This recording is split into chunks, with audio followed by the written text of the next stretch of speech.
I don't want you to work harder in sales. I want you to work smarter in sales. And there is a way to do that. You just have to follow the right process and have the right things involved each step of the way. Welcome to Monday Mornings with Michelle, the new business podcast. Whether you're kicking off your day or kickstarting your business, Michelle is going to kick your ass into next week with the essential fours: strategy, systems, support, and state of mind. Now, welcome to center stage, Michelle Nedelec.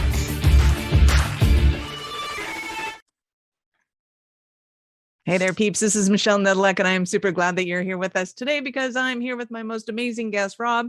Rob, thank you so much for being here with us today. Thanks for having me. Awesome. So give us a 5,000-foot view of who you are and what you love to do.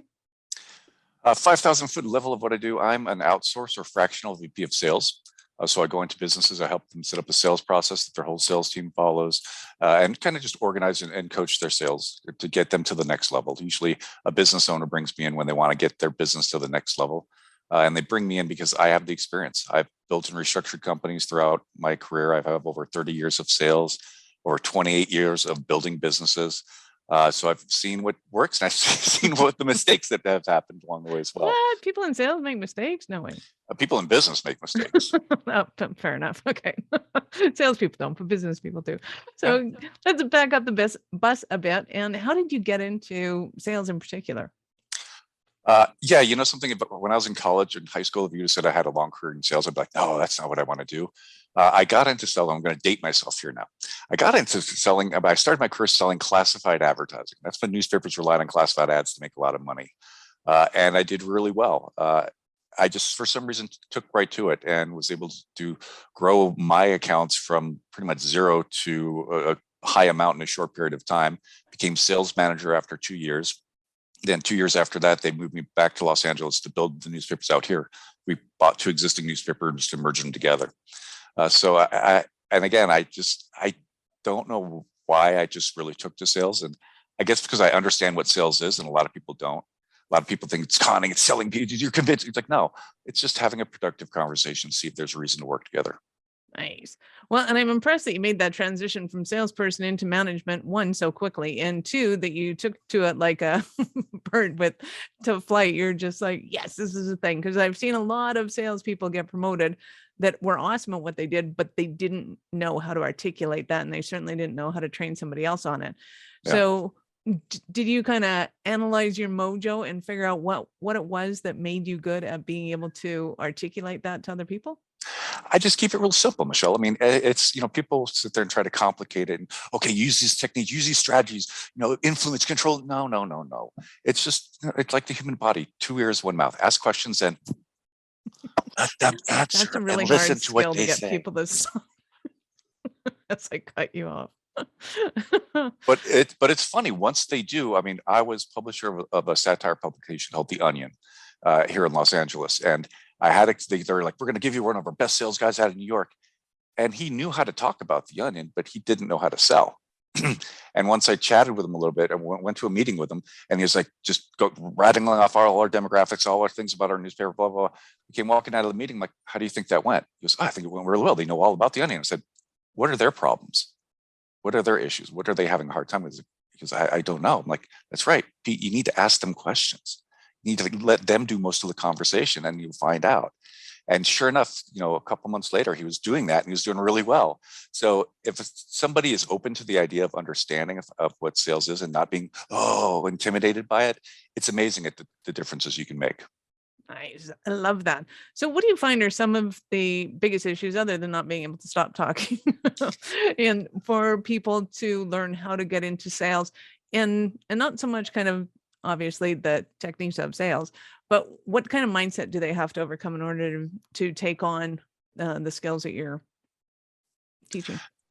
A lot of it is mindset. I mean, when I wrote a sales book, but I wrote a sales book for business owners because I did a webinar for a bunch of business owners about why they should have a sales process that all their salespeople follow to get the same high-end results. It gets you more customers more often and faster. They kind of like the idea about more often and faster. And when I opened up for questions at the end, they're like, well, Rob, when we set aside time for our business development, our customer acquisition, I was like, you mean sales? Michelle, you could hear them groan. And I was like, wait, sales is the lifeblood of your business. What do you think sales is? And I got some of the old answers. It's influencing, it's controlling the conversation. I was like, okay, you know something, Zig Ziglar, Dale Carney, giant among people to this day. But you focused in on the wrong part of what they say and you twisted it in a way that it shouldn't be twisted. So let's just keep it simple. Sales is starting a productive conversation. See if there's a reason to work together. Sales is like the human body. 2 ears, 1 mouth. Ask a question, then let them answer. Here's how you run a sales meeting. It's not about policies and procedures. It's about goals, about successes, about techniques, about rah, rah, rah. Your sales team pumped up, ready to run through walls at the end. And when I finished, I'm like, are you afraid of sales now? And they're like, no, that's actually kind of easy. I'm like, it is if you let it be. And when I got off the call, I'm like, that's the book I need to write. I need to write a sales book for business owners. Because one of the first things I do to see if I want to work with a business owner is I sit down with them and I say, if I came into your business in a sales role and just wanted to kill it, 200, 300, 400% a goal, what do I have to do? And 80% of the time, they're like, are you asking me? And I'm like, yes. So they're like, I have no idea. I'm like, you have to work for another company. Yeah, I was like, well, that's a little bit of a problem. If you don't understand sales at all, if you don't even have that 10,000 foot level understanding of sales, you're going to have a hard time with your business. 10% of the time they say, you just go out and sell. I'm like, well, what does that mean? Well, you just go sell. Well, what does that mean? Tell me step by step what that means. And they're like, and then 10% of the time they're like, okay, well, you go out, you ask these questions, you find what we have, they have a sales background. And so they get it. So they don't need my help. They already kind of have it under control. But it's all the business owners that truly don't understand sales. If it's not me, I highly encourage them to go out, find somebody who understands sales, knows how to build a sales team, knows how to coach that sales culture. And that's the biggest thing about sales is if you have the right culture in a business, it's amazing what happens. Nice. I love it. I find too that oftentimes when people are starting a business, we want them to go out and sell. We want them to go and create the thing. And it's like, okay, so that conversation that you're having with people and that you had successfully, how do we replicate that as many times as possible with as many other people as possible so that you can bring as many sales as possible in through the pipeline without breaking your fulfillment? Yeah. And oftentimes I find that they never had those conversations to make those sales, to find that thing. They, abdicated to somebody else, hoping that somebody else knew how to do sales. Yeah. And that might be one of the reasons why they're not, proficient in being able to articulate that to other people and go, hey, here, do what I did to get those sales. No, and I've had some business owners who were really good at sales and they were their sales force. And, having to get the stuff that's in their head, they understand what they're doing it, but they don't necessarily know how to articulate it to other people so they can duplicate what they do. And so that can be a challenging thing. It's kind of like one of the things I've always said is, Michael Jordan, I still think is one of the best basketball players in the world. I think he might be a horrible coach because he's just the type of guy that goes, what do you mean? You just jump up in the air, you spin 360 degrees, just slam it down. It's easy. It's like, yeah, it's easy for you, but not for me. So explaining details step by step how to do it, he might not be so good at. And sometimes that's the problem with business owners that sell, who's the main salesperson of the business is they don't understand how to get everything out of here and get it into a form and a way for people to be able to duplicate what they do. Nice. And we will definitely talk about what they should be doing and how to duplicate it. Just want to talk about I think it's the last one that I'm proficiently aware of is business owners who think of the sales department as an expense. Mm-hmm. And like that whole understanding, I don't comprehend because I've never lived that way. I think it comes from an accounting side of things, but in your opinion and experience, how do you work with that and where does it come from? Well, they need to understand that it's an expense that without sales, they have no business. And so there's a way to wrangle in. And I think sometimes business owners get that feeling when they've had people in the sales role and the sales leadership role that have abused their time. They've taken more than they really needed to do. They took more time off, or they asked for a huge commission on everything. And that can leave a bad taste in business owners' mouth, and rightfully so. So again, going back to where if that business owner understood sales a little bit more, he'd be able to sit there and go, no, that's not right. We're not going to be doing it that way. We're going to be setting it up to where because sales needs to be beneficial for the whole company. It can't just be beneficial for the sales department, if that makes sense. Absolutely. Because the whole rest of the company then needs to fulfill on us. So if there's no revenue left to fill, we have another issue on our hands. Well, and that's one of the things that I check when I start working with business owners is are they scalable? And I work with a fractional CFO, and she can test to see if a company's scalable. So, and I've said that with every company that I've worked with. Are you scalable? They always say yes. They're usually not. I took an insurance inspection company from a regional company to a national company, grew them 400% over 8 years. Great. I mean, father-son team, they had the best product in the industry. I mean, they're rock stars. They just weren't bringing it to market the right way. The year we grew 63%, we were not scalable. We were so behind in all of the inspections that we finally, the son and I finally sat down and said, what are the 2 most popular inspections? Let's train on those. Because it took 3 months to train a QA person on how to do all the inspections. So as we were growing, we weren't able to train people as fast. So we looked at which were the 2 most popular, trained on those first. And then within a month and a half, we were able to get everything through the pipeline. Nice. Love that. Yes, it's like companies that say, no, but they'll be profitable at mass. So they're running a deficit. It's like, nope, that's not really how it works. And it's funny because people, and a lot of times business owners think, well, if I just bring in more revenue, it's going to solve the problem. And it doesn't. You have to have the right. That's why I work with a lot of other fractional executives. And it's like, okay, I got a fractional COO. I can bring them in for their operations. Because if I can bring in all the money, I can get all the revenue that you want. But if you're not set up the right way, it's just going to get flushed right out the door. Absolutely. So we're using the term fractional C-level a lot. And I love it because when I started in business, there was no such thing. If you wanted a CMO in your business, you could fork out 150 grand and you got what you got. So just for our audience, in case they're not familiar with it, just explain the concept of fractional C-suites. Well, fractional CFOs have been around for a long time. So they've been in existence for a couple of decades, but now businesses are doing it with other executives, which makes sense. What fractional means is instead of hiring me full-time to come into your company, paying me a 6-figure salary, double that in commission and bonuses, you pay me to come in once a week to kind of set up the sales. And actually, there's a lot of companies that I start working with. They're like, no, Rob, we need you to come in at least twice a week to start with. Then once you get things fixed, then we'll back you off to once a week. And so instead of paying me this really high salary, they're just paying me a fraction of that, but they're still getting all my experience and all my expertise. Nice. I love that. And I personally, I find when in smaller companies or newer companies, if you want to put it that way, that they don't have as many problems, so to speak. They have big problems that are stopping them from getting a lot of places. But once that problem is solved, it's like all of a sudden they can go tickety boo and life is good. And they're, at least good for 5 days. Yeah. As opposed to needing to be there 24/7 at their beck and call. Well, and that's what I ask a lot of business owners too. I'm like, do you have a business or do you have a job? I'm like, well, I'm a business owner. I'm like, okay, could you go to Europe for a month, call in a couple of times a week and have your business function without you? And a good chunk of business owners say, no, I can't do that. I said, then you don't have a business, you have a job because you need to be there. And I help work with business owners to transition them from being an employee of themselves to being a true business owner. Nice. Love that. So it sounds to me like you're working mostly with the owners, in fact, and a little less with the sales department. Do you find that once the executives are on track and kind of understanding the process that the teams kind of run with what you're talking about, or is there still some work that needs to be done and shuffled there? It's actually hand in hand. I mean, we're talking a lot about business owners now because there's the audience that really needs to hear this. But no, I work with the sales team. Because usually what happens, it's funny, when I interview the salespeople, there's usually one salesperson who's doing really, really well, others that are doing okay, and some that are just barely hanging on. And when I ask the ones that are doing really well, what's your process? A lot of times they don't know, but they do have a process that they go through to get their sales.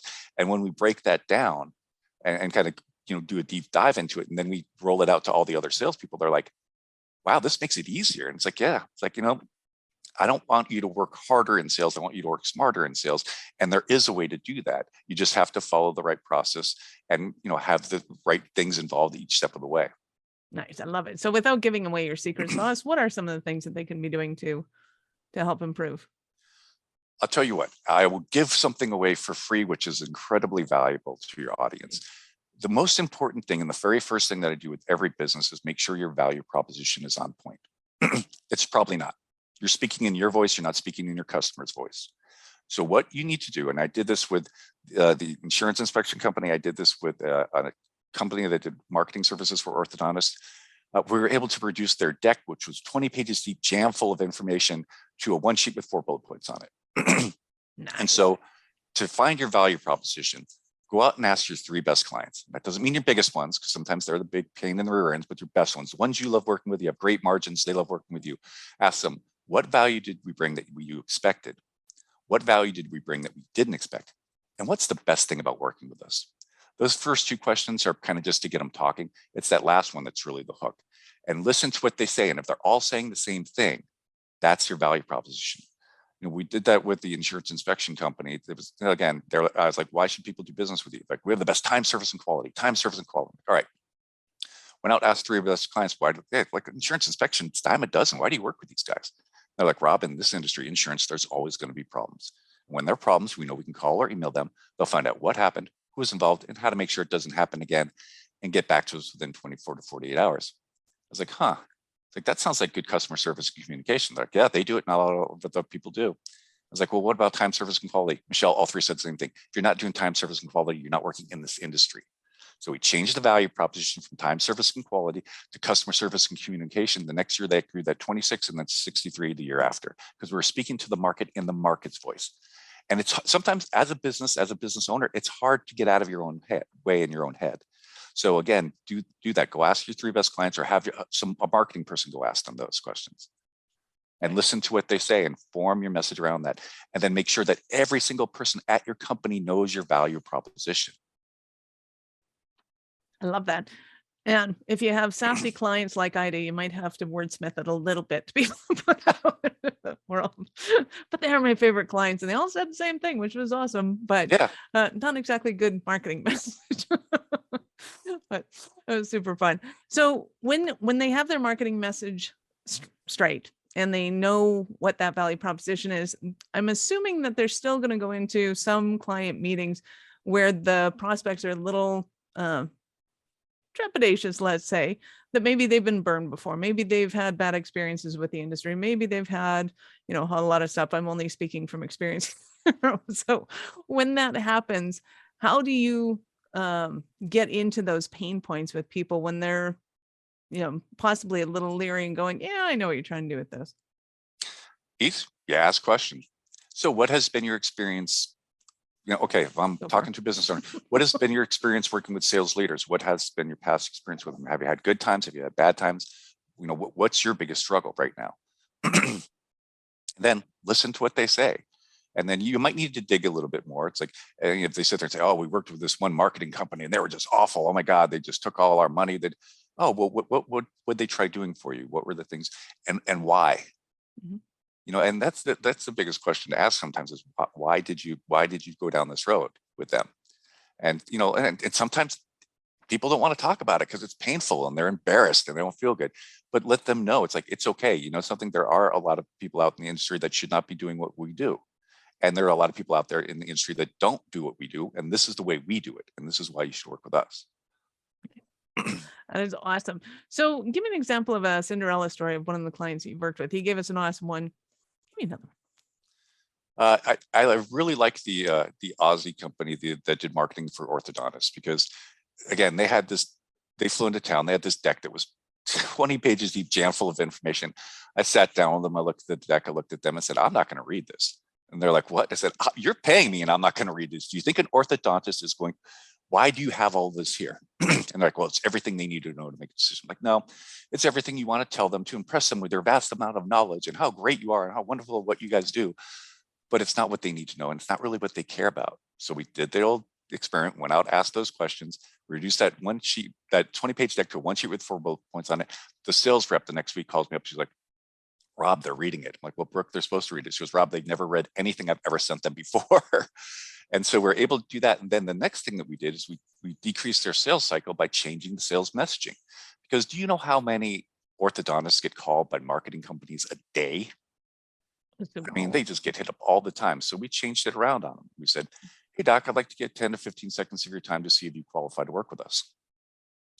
This caught their attention. What do you mean? If I qualify? I can do all this. I paid all the money to go to school. What do you mean? We're like, some doc, we know, but we don't work with everyone. We know the docs that we work really well with. We know the ones that won't do the work that's going to make this successful. So can we ask you questions? The sales rep broker was like, I can't say that to them. I'm like, yes, you can. And she started saying that, and I asked the company, like, what would you like? And they're like, we'd like to get one a week. As soon as we did that, as soon as we changed the sales messaging, as soon as we changed that one sheet, we were landing one a week. And they, unfortunately, they couldn't keep up with production right away, so we had to kind of put some of that on hold. But again, it's it's not hard to. Maybe I should rephrase that. I find it easy to kind of go into a company and set them up properly for sales, to make their sales easier for the salespeople, to be able to help them close more. And it's just simple things that I do, Michelle. I mean, it's not rocket science, but I have in the book that I wrote, I have a saying. It's, what I'm telling you, it's not rocket science. It's all common sense. When common sense becomes common practice, that's when you find success. It warms the cockles of my heart to hear things like that. And I know that common sense is not common. I mean, yes, we have 2 ears, 1 mouth, but that keeping the mouth thing closed is, as we've said multiple times, is not necessarily the first thing that comes to mind when people start getting stressed or nervous or concerned in a sales appointment. But I love that you're bringing a warmth and an awareness to people, because I was always told in sales to be the expert, and you're the doctor, ask the questions, which never really helped me to have because now all I have is imposter syndrome, going, oh, this isn't working either. But when you just realize that you're just having a conversation with somebody to see whether or not you can solve their problems, it just makes it. I prefer the peer-to-peer conversation personally. And the funny thing about it is, if you go into a conversation with an expectation on the other side, you're probably going to be disappointed. But if you go in just knowing that it's a conversation, when I first started in sales, selling classified advertising, selling the legal directory, I was so excited and so pumped up. I got a lawyer on the phone. I started chatting him up about our demographics, about how great this was, how great, wonderful it is, blah, blah, blah. And at the end, I was like, oh, what type of law do you practice? He goes, oh, I do business to business transactions. I was like, oh. I was like, this probably won't work for you then. It's like, what? I said, no, this is more like DUI, divorce, criminal law. That's really the people that do really well here. It's like, you're not going to take my money. I said, I'm a salesperson. I'll take your money, but I don't think this is going to work for you. But if you know any other lawyers that are in those industries, send them my way. The next week, I got 3 calls. One of them became my biggest client, because I had the conversation and I realized I'm not going to sell this guy because it's not going to work for him. And I think that's what a lot of people get afraid of, is you're not trying to convince somebody. You're trying to have a conversation, learn about them. What type of business do they have? Is what you have going to work for them? If it's not, don't sell it to them. Selling them something they don't need and won't work, that's called conning. And that's kind of illegal. So you don't want to go down that road. You want to basically work with people that can, and understand this one thing. And I think this will help everyone out with is a little bit about the word sales. It may not be the person that you're talking to that you do business with, but it may be somebody that they know that needs what you have. So if you go into it with just having a conversation to learn, you're going to do so much better. And again, it might not be that person, but they might refer 3 people to you next week that one of them becomes your best client. Awesome. And I think one of the things too that has helped in the past is when the business owner knows who's not the ideal client. Yes. And we don't want to work with these people. It's no offense to them. We will find somebody that is awesome for them, and we can, work with other people in the industry, and that works great. And it becomes an awesome opportunity for people to get to know peers in the industry so that they know who to refer those clients to, but to know who's the right fit and who's not necessarily the right fit, without judging somebody, but just going, hey, let's see if we qualify, or, are we a fit for you? Are you a fit for us? If it all works out, great. And if it doesn't, no harm, no foul. I'm happy to talk to several people for you. And if it doesn't, do you know anyone else that could use what I have? And that's just it. And again, the thing I think that business owners need to make sure they don't do is, do not buy a list of unqualified leads and hand them to your sales team. You will burn your salespeople out faster than it. I've seen it happen. I've experienced it personally, where someone bought a list of 5,000 names and said, here, these are all leads. It's like, well, a good chunk of those were not even qualified. They did not even need or did what we did. They did not need what we did. So it's like, you'll burn your salespeople out, especially good salespeople, giving them just a bunch of unqualified leads. It won't work. Just reminds me of the telemarketing years and going, no, that's cruel. Awesome. So what are some of the stumbling blocks that somebody might be going through right now and they're thinking, Rob, I need you so badly right now? They want to get their business to that next level. They know they can get it. There's just something's not working. Everything that they've done, they currently have done has gotten into them where they are. But either they've grown a little bit, they have a sales team that the business owner is trying to run. He doesn't have the time to do it. They have no one running their sales team, which is then it's just kind of all over the place. And my favorite, they just took their best salesperson and made him a sales manager, because now you just shot yourself twice. You took your best salesperson off the floor and you put them in a role that they may not be qualified for. And I can coach, new sales managers and to be understanding that sales is not about them, it's about their team. And if what they're doing is making their team better, then that's what they need to do. Business owners that just feel like they need to get their business to the next level, or one, they don't like dealing with sales, they're doing all the sales, or they just don't want to deal with it. Those are business owners that I can help out. Nice. I love it. So I know that our listeners are going to want more from you. How did they start their journey with you? Probably the easiest way to find me is on LinkedIn. If you type Rob Bedell in there, I pop up. You can always email me at rob@info4yourbusiness.com. Or you can get me on the phone at 424-272-1921. Awesome. And peeps, we will have all of Rob's notes in the show, or links in the show notes. So don't worry about that, as you know. And you can go to awarenessstrategies.com/blog and look for Rob and sales, and you'll find him. Awesome. So let me ask you, at what point in life did you know that you were a special kind of crazy enough to think that you could become an entrepreneur? When I got to the top of my profession before I was 40. I was publisher of a satire publication called The Onion here in Los Angeles, and then was publisher of a family magazine group. I'm like, this is where I'm supposed to be happy, right? This is what I wanted. I'm like, no, it's not. And I had to take a step back and say, what really makes me happy? And I am the happiest when I make other businesses and people more successful. So I've been outsourced fractional VP of sales for over a decade. And then I kept having people come up to me and say, do you do coaching? I'm like, I don't do coaching. Do you do coaching? I'm like, finally, 3 people in 1 week asked me, I'm like, maybe I should look into this coaching thing. So I can work with business owners on a couple different levels. If they want me to sit down with them and I tell them how to do it and coach them how to do it, we can do it at that level. Or if they want me to come in and get the hands-on and do the fractional VP of sales, I can do that as well. Love it. That's awesome. Rob, thank you so much for your time. I know how valuable it is, and I appreciate it immensely. Any last words for our peeps? Something, if you're struggling, if you just feel like you're not where you need to be, it's free to have a conversation with me. I might be able to point you in the right directions. And then if we want to work together, great. I'd love to do that as well. And I want business owners to know one thing, because this is sometimes, this is what I get a lot, is they kind of feel like they're in business, it's all on them, because they can't talk to their employees because they're the boss. They can't go home and talk about it because leave work at work. So sometimes it's just having that sounding board, and you're in business for yourself, but you don't need to be in business by yourself. Love it. Awesome. Rob, thank you again for your time. I appreciate it. Thanks for having me, Michelle. Peeps, this is Michelle Nedelec. Thank you for being here with us today. We love having you here, helping you grow and scale your business. If there's anything you need, please do reach out to us. Oh, and rate and subscribe to the show. We love 5s. Thank you for listening to our show. I'm all about being a resource center for entrepreneurs to give them the information and the support that they need to make it in business. As such, the notes for this show can be found at our website at awarenessstrategies.com/blog. Be sure to subscribe, give us a rating. I like 5 stars personally, and share with your friends.